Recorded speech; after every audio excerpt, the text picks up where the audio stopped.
let's talk about family trees and genograms. So in case you're unfamiliar with this, a genogram is like a family tree, but it tracks everything. It tracks marriage, divorce, death, miscarriage, adoption, infidelity.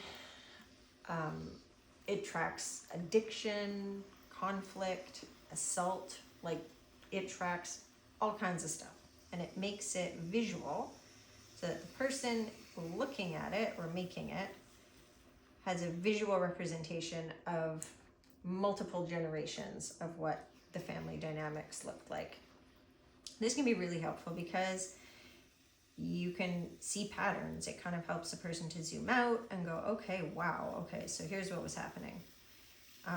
For me, I had to do one when I was in college, and I was actually really excited about the assignment. I thought it would be really cool to be able to interview my grandparents and my brother, who I was reunited with at the time, I think, or it might have just been my sister, I'm not sure. Anyways, I was just in the beginning stages of figuring out my family tree, so this seemed like a great assignment. I don't recommend doing what I did, which is trying to build something like that in the presence of your raised family. Not a good plan. When I did that, it was made really clear to me that my birth family, they felt shouldn't be on the genogram, but that's literally the assignment. So that was an interesting experience for me, was trying to build that and being told they didn't belong there, and that my professor wouldn't know the difference if they were there or not, which is really interesting because in that I was kind of being asked to perpetuate the line myself now, which, I mean, that's not uncommon.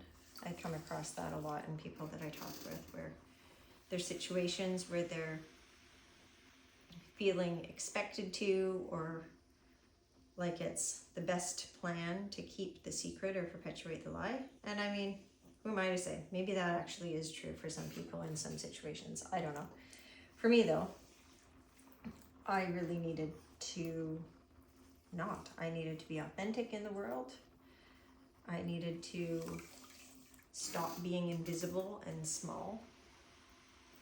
And the embodiment of dishonesty, I needed to exist in the world. So making a genogram was really helpful for me, even though it was really hard. So this is something that you might want to consider doing if you're in recovery, is, you know, as you go along, gathering this information, is tracking it in something like this. I can put directions in the caption about how to go about making one for yourself, and then see how that goes.